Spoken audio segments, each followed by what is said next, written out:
Hello everyone, myself Kirti Suhag welcome you all to our YouTube channel The Learning Garden. So let's continue chapter 4 air. Last video में हमने discuss किया है weather और climate क्या है और उनमें क्या डिफरेंस है। इस वीडियो में हम कुछ फैक्टर्स देखेंगे कि वेदर और क्लाइमेट को जो फैक्टर्स अफेक्ट करते हैं जैसे टेम्परेचर हो गया, एयर प्रेशर हो गया, उनको हम डिटेल से डिस्कस करेंगे। सबसे पहले टेम्परेचर है क्या, एटमॉस्फेयर का टेम्परेचर क्या है, जो टेम्परेचर हम फील करते हैं। टेम्परेचर को मतलब अगर डेफिनेशन देखी जाए टेम्परेचर की तो टेम्परेचर क्या है, डिग्री है हॉटनेस और कोल्डनेस की, कितनी गर्मी है कितनी ठंड है। अगर उसको हम किस में मेज़र करें, डिग्री में मेज़र करें तो वो क्या है, टेम्परेचर है। तो टेम्परेचर क्या है, the degree of hotness and coldness of air. Air कितनी ठंडी है कितनी गर्म है, अगर उसको डिग्री में मेज़र किया जाए तो वो टेम्परेचर है। उसके बाद आपको पता है जो टेम्परेचर है ऐसा नहीं है कि डे और नाइट मतलब दिन और रात में टेम्परेचर का फ़र्क होता है। जैसे दिन में गर्मी होती है तो टेम्परेचर क्या होता है, ज़्यादा होता है। रात में क्या होता है, टेम्परेचर कम होता है, ठंड होती है ना दिन के कंपैरिजन में। ऐसा नहीं है सिर्फ डे और नाइट में टेम्परेचर का डिफरेंस है, सीज़न टू सीज़न भी वेरी करता है। जैसे गर्मी होती है तो गर्मी में हमारा टेम्परेचर क्या हो जाता है, बढ़ जाता है। और जैसे जैसे सर्दी होती है तो क्या होता है, हमारा टेम्परेचर कम होता जाता है। तो यानी समर्स हॉट होते हैं ना देन विंटर्स, तो उसमें टेम्परेचर भी वेरी करता है। जब समर में गर्मी ज़्यादा है तो टेम्परेचर भी ज़्यादा है, और विंटर में क्या होता है, टेम्परेचर लो होता है। डू यू नो इंसोलेशन क्या है? इंसोलेशन हमारे टेम्परेचर पे अफेक्ट डालती है, पर इंसोलेशन है क्या है इंसोलेशन?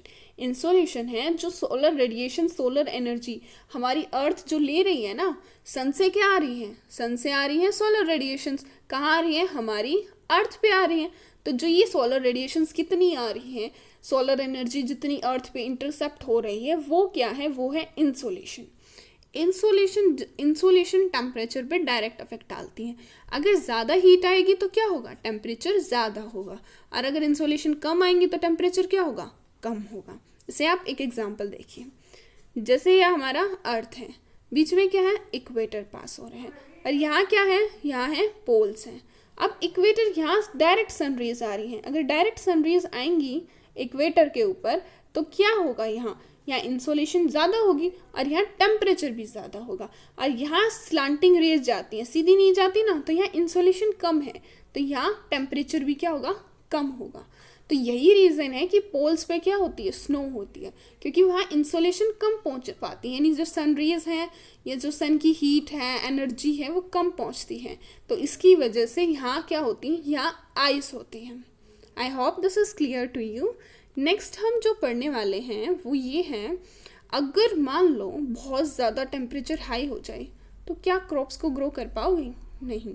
हर क्रॉप को ग्रो करने के लिए एक स्पेसिफिक टेम्परेचर होता है कि इस टेम्परेचर पे ही ग्रो कर पाएंगे। तो हमारे लिए अगर टेम्परेचर ज़्यादा हाई या ज़्यादा लो हो जाए तो उसमें कंडीशंस फेवरेबल नहीं होंगी किसी भी क्रॉप को ग्रो करने के लिए। उसके बाद एक और क्वेश्चन पूछा गया है, आपको पता है जो सिटीज़ और विलेजेस हैं उसमें टेम्परेचर किसका ज़्यादा होता है, सिटीज़ का ज़्यादा होता है।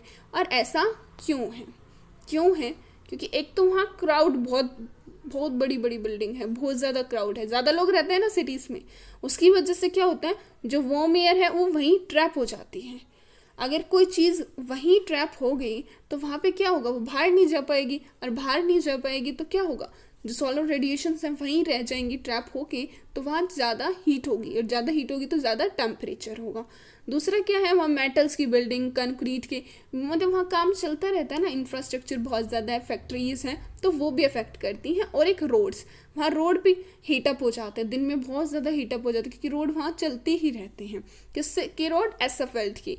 और जो हीट जो वो दिन में इतनी हीट हो जाती है तो वो रात को भी वो हीट रिलीज होती है, जिसकी वजह से वहाँ का रात का टेम्परेचर भी अगर हम देखें तो सिटीज़ का क्या होता है, ज़्यादा होता है।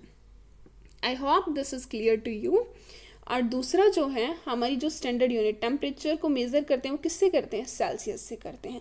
और एक और चीज़ आपको पता होना चाहिए कि सेल्सियस को इन्वेंट किसने किया था, एंडर सेल्सियस ने किया था। ओके, एक और बात बताइए कि जो टेम्परेचर है, वाटर जो फ्रिज होता है वो कितने डिग्री पे होता है, वो 0 डिग्री सेल्सियस पे होता है, और बॉयल कितने पे होता है, 100 डिग्री सेल्सियस पे। और हम पढ़ेंगे कुछ इंस्ट्रूमेंट्स, थर्मोमीटर आपको पता है ना, डॉक्टर्स यूज़ करते हैं। थर्मोमीटर से क्या मेज़र करते हैं? टेम्परेचर। अगर टेम्परेचर ज़्यादा हो जाता है तो हमें क्या होता है? फीवर हो जाता है ना, तो फीवर में टेम्परेचर हाई हो जाता है। तो थर्मोमीटर से क्या मेज़र करते हैं? टेम्परेचर। बैरोमीटर से क्या मेज़र करेंगे? एटमॉस्फेरिक प्रेशर मेज़र करेंगे। और रेन गॉज से क्या करेंगे? कितना ज़्यादा रेनफॉल हुई है, अमाउंट ऑफ रेनफॉल को मेज़र करने के लिए क्या यूज़ करते हैं? Rain gauge. और विंड वेन से विंड का डायरेक्शन कैसा है, नॉर्थ है, साउथ वेस्ट है, किस डायरेक्शन से विंड ब्लो कर रही है वो मेज़र करेंगे विंड वेन से। तो आपको ये वेदर इंस्ट्रूमेंट्स भी लर्न होने चाहिए। सेल्सियस किसने डिस्कवर किया था, ये भी। वाटर फ्रीज किस डिग्री पे होता है, वाटर बॉयल कहाँ होता है, ये आई होप इस वीडियो के जितने क्वेश्चन हो आपको क्लियर हो गए हों कि सिटीज़ में ज़्यादा गर्मी क्यों है, उसका टेम्परेचर ज़्यादा क्यों है, इक्वेटर से पोल की तरफ जाते हैं तो टेम्परेचर डिक्रीज क्यों होता है। नेक्स्ट टॉपिक है हमारा एयर प्रेशर, जो हम नेक्स्ट वीडियो में डिटेल से डिस्कस करेंगे। Thank you, keep learning, keep sharing. अगर वीडियो अच्छी लगे तो लाइक करें, शेयर करें और सब्सक्राइब करें, और हमारे चैनल पर विजिट ज़रूर करें।